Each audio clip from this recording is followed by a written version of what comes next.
చెప్పండి స్వామి. ఓం నమో భగవతే అర్ధగిరి వీరాంజనేయ స్వామి దేవతాభ్యో నమః. అర్ధగిరి వీరాంజనేయ స్వామి వారి ఆలయ చరిత్ర.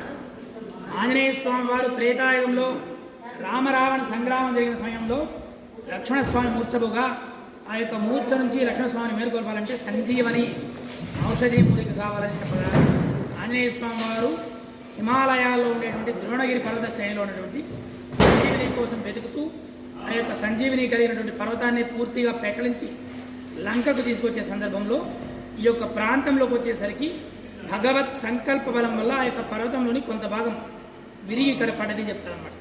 అలా విరిగిపడ్డ పర్వత భాగమే మొత్తం కొండ అనమాట. అందుకే ఈ కొండకు అర్ధగిరి అని పేరు, తెలుగులో అరకొండ అంటారు.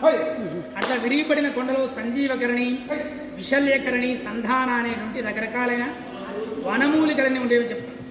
ఇది జరిగి కొన్ని యుగాలు గడిచిపోయేసరికి ఈ యొక్క వాతావరణం యొక్క ఆటుపోటుకు తట్టుకోలేకుండా ఆ యొక్క వనమూలికలని అలాగే భూమిలోకి నిక్షిప్తమైపోయి పాతాళ గంగతో కలిసి జలధార రూపంలో స్వయంభూ పుష్కరిణిగా ఉద్భవించింది.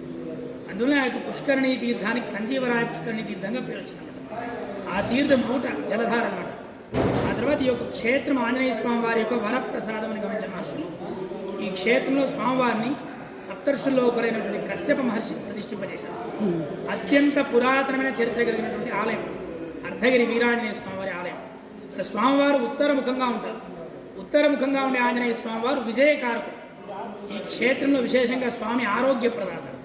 మన శారీరక మానసిక సమస్యల్ని భగవంతుని సన్నిధిలో విన్నవించుకొని ఆ యొక్క పుష్కరిణి తీర్థాన్ని సేవించినామంటే స్వామి కృప వల్ల తీర్థ ప్రభావం వల్ల శారీరక మానసిక సమస్యల నుంచి నివారణ పొందగలుగుతాం. ఇక్కడ స్వామివారికి పాంచరాత్రి రాగముక్తంగా ఆరాధనలు జరుగుతాయి. మాసోత్సవంగా పౌర్ణమి తిథి యందు విశేషంగా స్వామివారికి హనుమత్ సహిత సుదర్శన హోమం మరియు ప్రాకారోత్సవం జరుగుతుందన్నమాట. ఇది ఆలయంలోని చరిత్ర.